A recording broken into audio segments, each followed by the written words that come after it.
우리 이 시간 다 함께 자리에서 일어나셔서 오늘 우리에게 주시는 하나님의 말씀 함께 보겠습니다. 오늘 우리에게 주시는 하나님의 말씀은 고린도전서 7장 25절부터 40절까지 말씀입니다. 고린도전서 7장 25절부터 40절까지 말씀 제가 읽겠습니다. 처녀에 대하여는 내가 주께 받은 계명이 없으되 주의 자비하심을 받아서 충성스러운 자가 된 내가 의견을 말하노니 내 생각에는 이것이 좋으니 곧 임박한 환난으로 말미암아 사람이 그냥 지내는 것이 좋으니라. 내가 아내에게 매였느냐 노이기를 구하지 말며 아내에게서 노였느냐 아내를 구하지 말라. 그러나 장가가도 죄짓는 것이 아니요 처녀가 시집가도 죄짓는 것이 아니로되 이런 이들은 육신의 고난이 있으리니 나는 너희를 아끼노라. 형제들아 내가 이 말을 하노니 그때가 단축하여진 고로 이후부터 안에 있는 자들은 없는 자같이 하며 우는 자들은 울지 않는 자같이 하며 기쁜 자들은 기쁘지 않은 자같이 하며 매매하는 자들은 없는 자같이 하며 세상 물건을 쓰는 자들은 다 쓰지 못하는 자같이 하라. 이 세상의 매형은 지나감이니라. 너희가 염려 없기를 원하노라.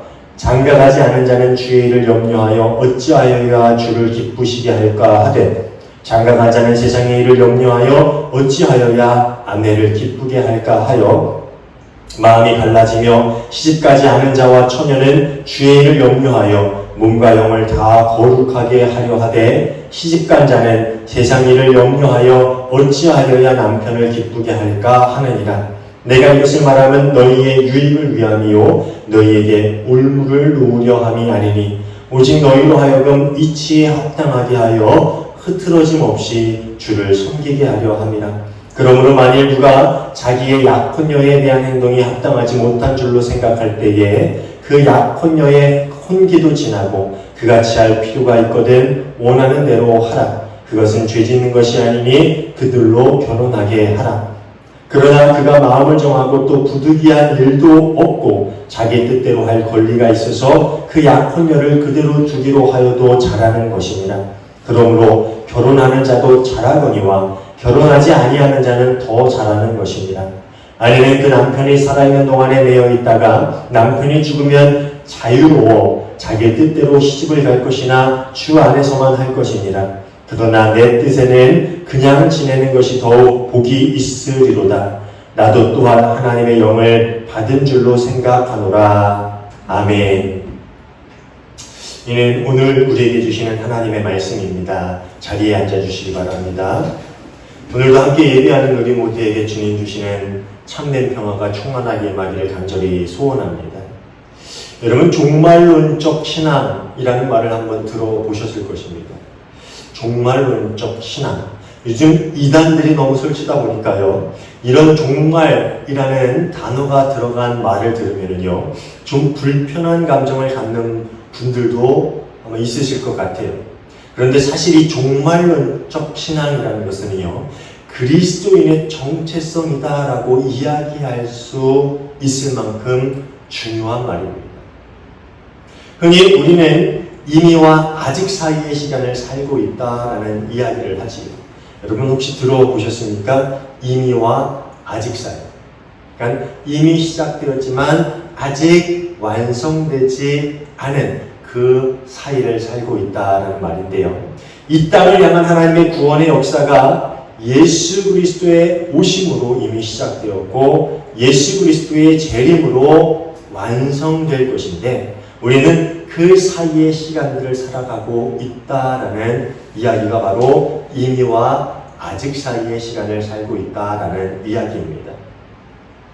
예수님께서 하늘로 올라가신 후에 성령의 임재를 통해서 형성된 초대 그리스도 공동체 이론들의 대부분은요.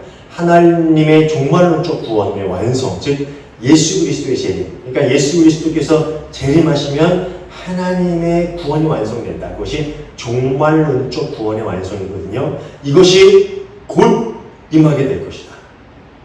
우리가 살아있는 동안에 그 일들이 이루어지게 될 것이고 혹 우리가 내일 죽는다 하더라도 내 자손이 살아있는 동안에 그 일은 이루어지게 될 것이다. 이 믿음을 가지고 살아가고 있었습니다.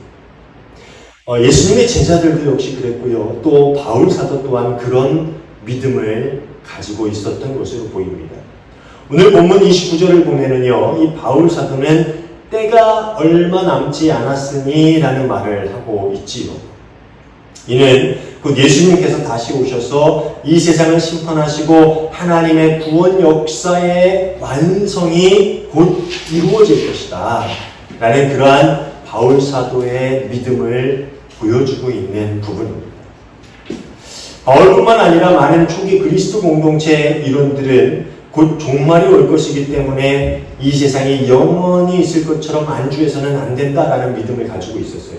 그러니까 종말이 곧 하나님의 구원의 완성이 곧 오기 때문에 이 세상이 영원할 것처럼 편안하고 즐거워 그렇게 안락한 삶을 살고 있어서는 안 된다라는 그런 믿음을 가지고 있었다라는 것이지요. 그래서 7장 처음에도 제가 말씀을 드렸듯이 이 바울 사도는 그렇기 때문에 이 세상이 영원하지 않아 곧 너희가 살아있는 그때에 하나님의 구원 역사가 이루어질 거예요. 종말의 날이 오게 될 거야. 그러한 믿음을 가지고 있었기 때문에 계속해서 결혼을 하지 않는 것이 좋다. 결혼을 안 하는 것이 좋다라는 이야기를 하고 있는 것이지. 26절을 함께 보겠습니다. 지금 닥쳐오는 재난 때문에 사람이 현재 상태대로 살아가는 것이 좋다고 나는 생각합니다. 여기서 바울 사도는 재난에 관한 이야기를 하고 있는데요. 이 개역개정에서 임박한이라고 번역이 되어 있어요. 여러분 성경 한번 보면은 임박한이라고 번역되어 있죠. 이 임박한이라고 번역된 헬라어 단어, 이 에네스토사는요, 현재 혹은 가까운 미래 혹은 둘 다를 의미하는 거예요. 그러니까 현재를 의미할 수도 있고요, 미래를 의미할 수도 있고 그 둘 다를 포함하고 있는 뜻을 가지고 있는 단어라는 것이죠. 이 때문에 새 번역이나 공동 번역은요, 지금 겪고 있는 재난이라고 번역을 하고 있어요. 그러니까 개역개정에서는 임박한, 그러니까 곧 오게 될 재난이라고 이야기를 하는데요. 공동 번역은 지금 겪고 있는 재난이라고 번역을 하고 있다라는 것이지요.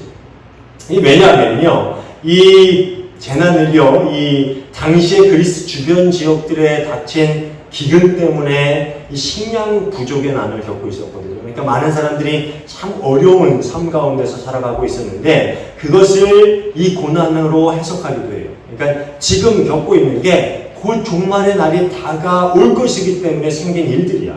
그러니까 지금 겪고 있는 재난이다 라고 이렇게 번역을 하기도 하고요.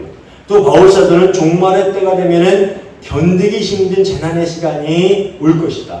우리가 그 시간들을 지나게 될 것이다 라는 그런 믿음을 갖고 있었고, 그렇기 때문에 지금 겪고 있는 어려움이나 그리고 또 앞으로 종말의 때가 왔을 때 겪게 될 그런 환난 가운데서 결혼을 하게 되면은 가족에게 마음을 쓰게 되고 그로 인해서 믿음을 지키기에 힘든 일이 생기게 될 수도 있다. 그러니까 그럴 바에는 그냥 독신으로 지내는 것이 좋다라는 이야기를 하고 있는 거예요. 우리 7장 초반에도 이야기했듯이 바울 사도가 왜 자꾸 결혼을 하지 않는 것이 좋다라고 이야기하는지 그 이유를 다시 한번 설명했는데, 그러니까 지금 겪고 있는 환난, 곧 닥쳐올 그런 환난이나 어떤 환난 가운데서도 가족이 있으면 그 믿음 지키는 게 쉽지 않다. 그렇기 때문에 결혼을 하는 것이 좋지 않다. 그 이야기를 하고 있다라는 것을 제가 다시 한번 설명을 드렸어요. 하지만 7장 중간에도 보았듯이 결혼한 사람들이 독신으로 지내는 사람들에 비해서 열등하다든지 신앙이 안 좋다든지 독신으로 지내는 것이 영성을 더 높은 차원으로 이끌어준다라는 이야기를 하고 있지도 않아요. 27절을 한번 볼까요? 아내에게 매였으면 그에게서 벗어나려고 하지 마십시오. 아내에게 놓였으면 아내를 얻으려고 하지 마십시오. 이 바울 사도는 분명 결혼한 이들은 결혼한 상태로, 그리고 독신인 사람은 독신인 상태 그대로 각자가 처한 상황 가운데서 그 부르심을 받은 그대로 그리스도인으로서의 겪게 될 그 환난을 견디면서 신앙을 지켜야 된다. 그 이야기를 하고 있죠. 우리 지난주에 보았던 말씀이죠. 그래서 부르신 그대로 그렇게 하나님께 나아가서 재난도 견디고 그 신앙 가운데서 우리가 하나님을 바라봐야 된다. 뭐 그 이야기를 하고 있는 거예요.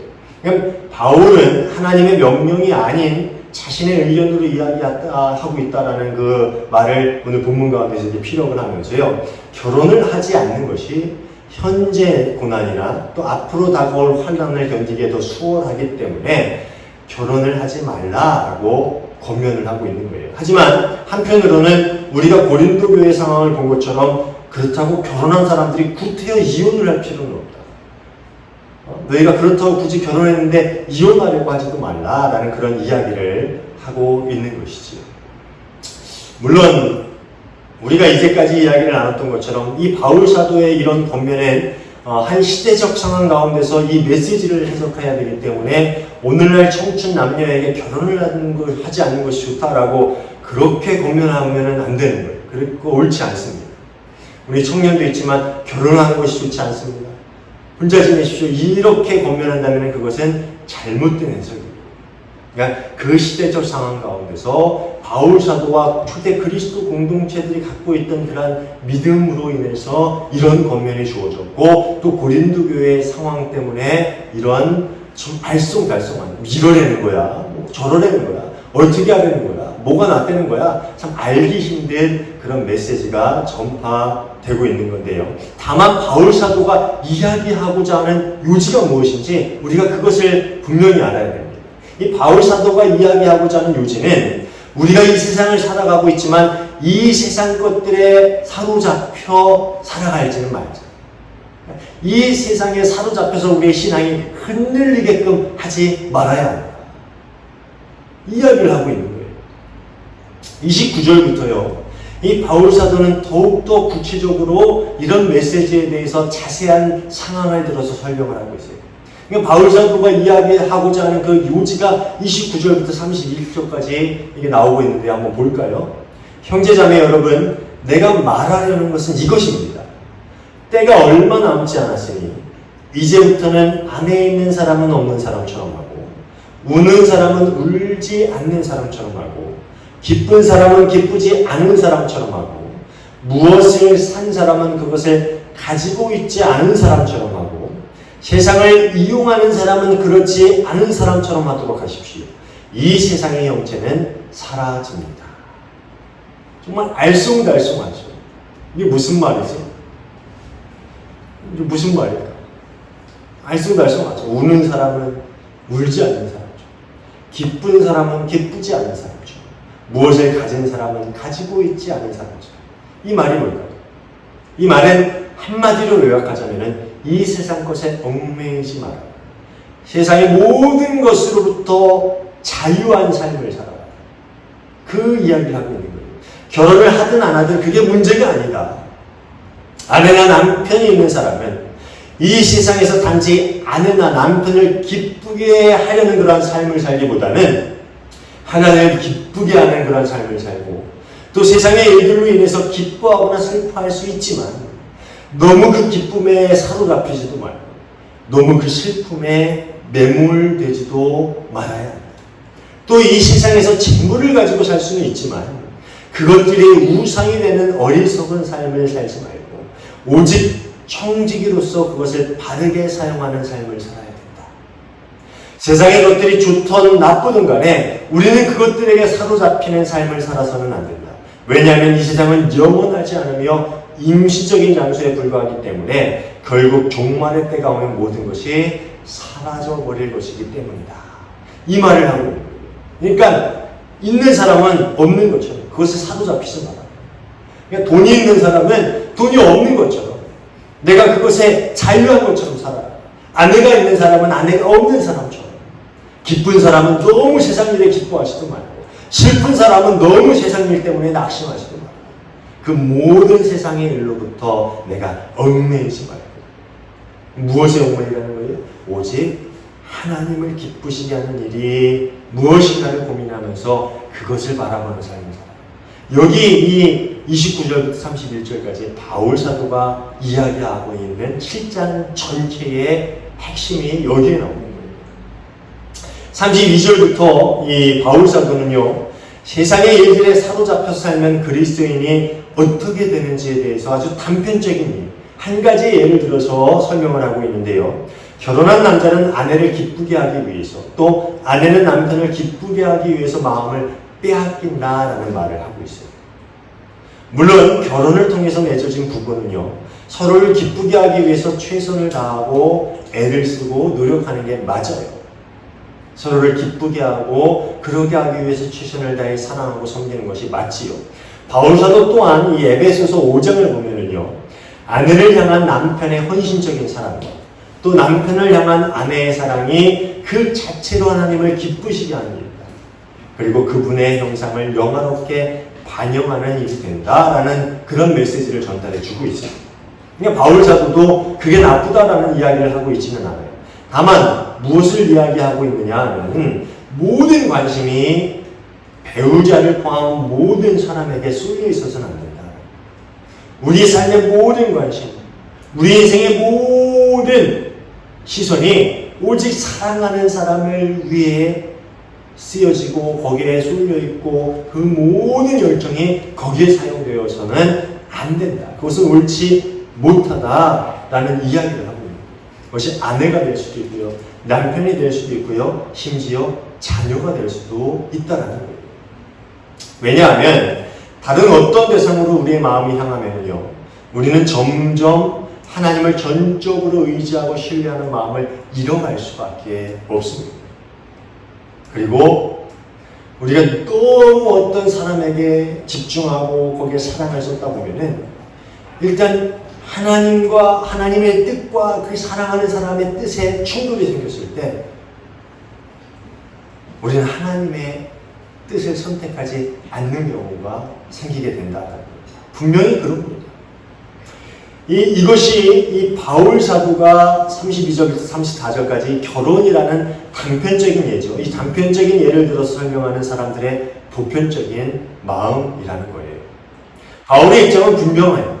결혼이든 재물이든 세상의 성공이든 세상의 그 무엇이 만약에 복음과 하나님 나라를 위해서 부르심을 받는 일과 선택의 기로에 놓이게 될 때, 그러니까 하나님의 복음을 위해서 하나님이 부르신 나의 사명과 이 세상에 사랑하는 아내나 돈이나 성공이나 자녀나 그 어떤 것이 딱 선택의 기로로 이거냐 저거냐, to be or not to be, 그렇죠?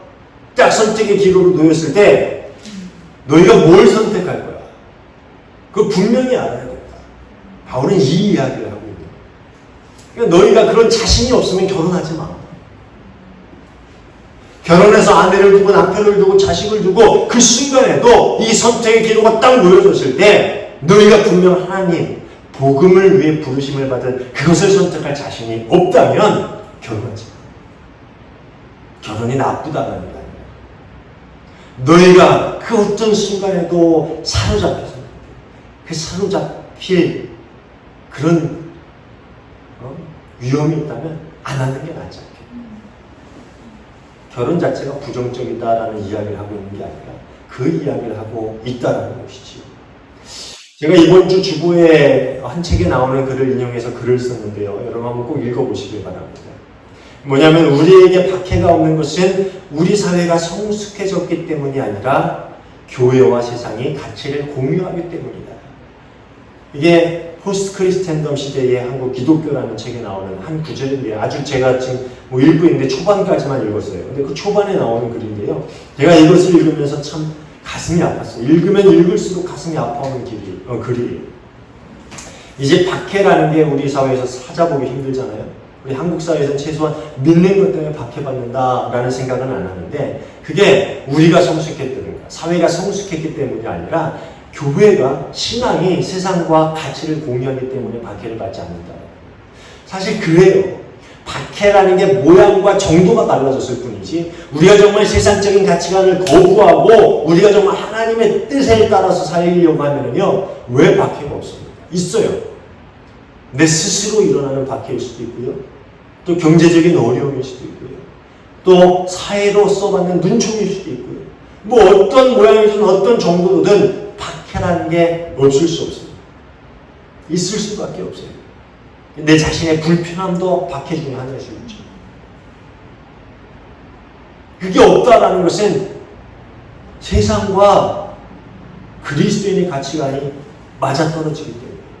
근데 여러분 성경을 보면 알지만 우리 세상의 가치관과 그리스도인의 가치관이 맞을 수 있습니까? 절대 없어요. 그런 일은 있을 수가 없어요. 그런데 박해가 사라졌다. 우리 이 시대의 기독교의 박해가 사라졌다. 이거 한번 생각해 볼 일이라는 거죠. 그리스도인들 또한 이 세상 속에서 살아가는 사람들이 맞아요. 그렇기 때문에 이 세상 가운데서 우리의 삶에 관련된 모든 일들을 무시하며 살아갈 수는 없지요.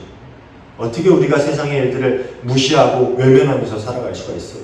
가정이나 직장, 경제적인 문제와 사람들과의 관계 등등 이 모든 일에서 완전히 단절된 삶을 살아가기란 불가능합니다. 또 그래서도 안 되죠. 제가 어느 날인가 신문 기사를 봤는데 40, 50대가 제일 좋아하는 TV 프로그램이 있는데 그게 뭔지 아세요? 40, 50대가 가장 좋아하는, 가장 많이 보는 TV 프로그램이 있어요. 제일 인기 있는 TV 프로그램. 제가 그걸 기사를 보면서 웃었는데 왜 웃었는지 아세요? 저도 그거 진짜 자주 보거든요. 그 프로그램이 뭐냐? 나는 자연인이다. 그거 보면은 왜 그걸 자주 볼까요? 이 세상 가운데서 치열하게 사는데 나는 자연인이다 보면은 그냥 다 단절돼서 살아가요. 산속에 들어가서 그냥 집 지어놓고 닭 키우고 개 키우고 얼마나 편해 보여요. 그러니까 거기서 힐링을 얻는 거죠, 대신. 그런데 사실 다 그렇게 살아갈 수 있습니까? 그렇게 살아갈 수 없어요. 또 옳지 않아요. 내가 목사인데 내가 은퇴하고 난 이후에도 내가 자연인으로 살아가는 게 옳을까요? 옳지 않죠. 작은 교회에 가서 돕는다든지 전도를 한다든지 어떻게 하든 내가 하나님을 위해서 쓰임받는 일을 해야죠. 가끔 가서 쉬고 오는 건 되지만. 그러니까 사실 이 세상의 모든 일에서 완전히 단절된 삶을 살아간다? 이거 불가능하고요. 또 그런 것 옳지 않습니다.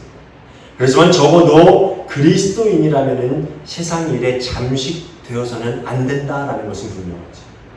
우리가 세상 일에서 단절될 수 없고 그 모든 것들과 관여된 삶을 살아가야 되지만 우리가 그렇다고 이 세상의 일에 잠식되어서 사로잡혀서는 안 된다라는 것이지요. 그런데 어느 순간부터 우리 그리스도인이라는 이름을 가지고 살면서 여전히 세상의 가치를 추구하고 그거를 넘어서서 세상의 가치에 잠식되고 심지어 예수의 이름으로 기도하면서 세상의 가치를 얻으려는 그런 삐뚤어진 신앙의 길에 걸어가고 있는 사람들이 너무나도 많이 있습니다. 그것을 네 글자로 기복신앙이라고 합니다. 여전히 세상적인 가치관을 버리지 못하고 교회에 와서 괴로워하는 것은 그나마 나은 일이에요. 그런데 예수 그리스도의 이름으로 세상의 가치를 얻으려고 하는 것, 그것이 기복신앙이라는 거예요. 저는 우리 하은교회가 세상에 인기가 있든 없든 간에 기복신앙만큼은 우리 교회 안에서 좀 뿌리 뽑았으면 좋겠어요. 하나님이 그 세상적인 복이 필요하면요, 주세요. 필요 없으면 안 주세요. 하나님 마음이에요. 받았다고 그 사람이 신앙이 좋은 거 아니에요. 그것을 못 받았다고 해서 그 사람 신앙이 나쁜 게 아니에요. 별개의 일이라는 거죠. 우리 하은교회 성도들은 그것은 분명히 알았으면 좋겠어요.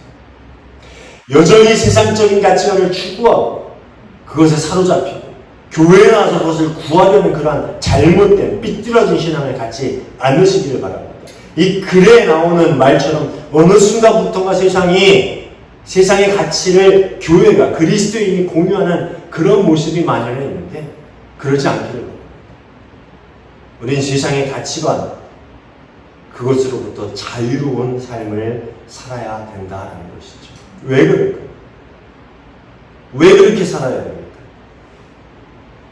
그 당시 초대 그리스도 공동체들은 당장 종말이 올 거다라고 생각해서 그렇게 살았는데 2000년이 지나다 보니까 이제 무디어졌죠. 아유 설마 종말이 오겠어?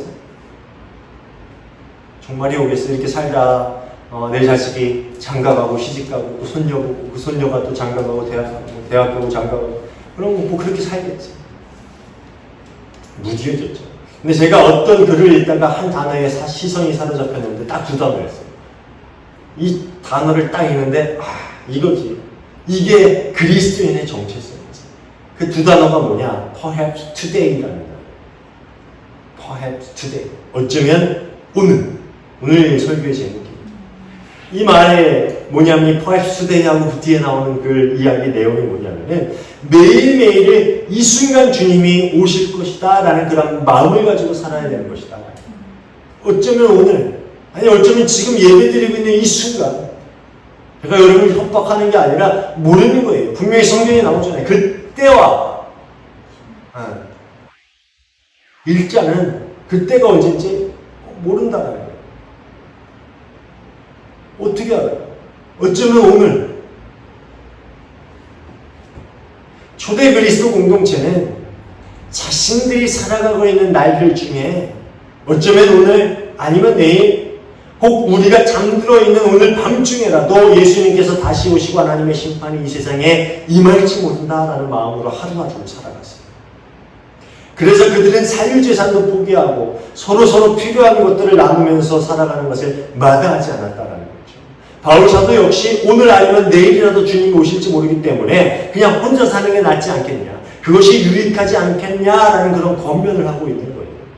물론 오늘날 우리가 가정을 버리고 직장을 버리고 집 팔고 적금 깨고 모든 것을 갚아서 교회에다 가져다 주고 우리가 공동체 생활을 해야 된다라고 이야기하면은 잘못된 가르침이죠. 그건 이단이에요. 그렇죠? 우리가 행복한 가정도 꾸려야 되죠. 여러분 결혼하십시오. 결혼하세요. 결혼해서 행복한 가정을 꾸리세요. 그리고 남편, 아내, 자녀 정말 하나님의 참된 그리스도인으로 만들어 가시길 바랍니다. 그렇게 함께 하나님을 섬기는 가정으로 세워 가시길 바랍니다. 결혼해야 돼요. 직장생활 열심히 하셔야죠. 출근하기 싫겠지만 매일 출근하셔서요. 여러분 직장생활 열심히 하세요. 열심히 일하시고 성실히 여러분이 맡은 일들을 감당하시길 바랍니다. 또 친구나 이웃과의 관계도 돈독히 하면서 살아가야죠. 너 필요 없어. 내일 주님 오셔. 뭐 말도 안 되는 거죠. 친구, 이웃과의 관계도 돈독히 하고 모임도 가시고 친교 모임도 가시고 식사도 하러 다니시고 적금 모아가지고 여행 갈 계획도 다 하세요.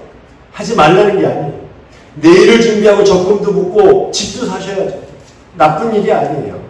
다 이 세상 살면서 할 수 있는 일이에요. 하지만 적어도 그 모든 일에 앞서서 하나님 나라를 세워가는 것이 우선이라는 이야기를 하고 있습니다. 만약 이런 일들과 그리스도의 가르침이 부딪히게 된다면 우리는 고민할 것 없이 당연히 예수님의 가르침을 따라야 되는 거예요. 그것이 하나님의 일을 세우고 하나님의 나라를 세우고 확장하는 일이기 때문에 고민하지 말라는 거예요. 그 모든 일에 앞서서. 금전적인 이득 때문에 예수님의 가르침을 등지는 일은 없어야 돼요. 사람과의 관계를 지킨다는 명목으로 하나님의 뜻에 잠시 접어드는 실수를 범하지 않기를 바랍니다. 심지어 내 아내, 내 남편, 내 자녀를 위한다는 핑계로 예수님이 가신 길과는 반대되는 길을 가서는 절대 안 되는 거예요. 이게 참 쉽지 않은 일이죠. 우리가 세상 살면서 한 번만 눈 감으면 내가 큰 돈을 벌 수 있는 거예요. 제가 종종 얘기하는 그 사업하는 집사님 이야기를 했잖아요. 근데 전 그분 참 존경해요. 왜냐? 뭐 고민 안 해? 하나님 뜻 아니야? 그럼 뭐 몇천만 원의 계약도 하면 안 되지. 전 참 그분 존경해요. 고민 안 해요. 하나님의 뜻이 아니면 이 돈 내 돈 아니지. 여러분 그거 쉽지 않은 일인데 세상 일 하지 말라고. 돈 버세요. 직장일 하세요. 결혼생활 하시고 가정도 다 해요. 근데 하나님의 뜻과에 부딪힐 때 단호해야 됩니다. 하나님이 먼저죠. 심지어 내 아내, 나 남편, 내 자녀를 위한다는 핑계로 하나님을 등지는 일은 하지 마십시오.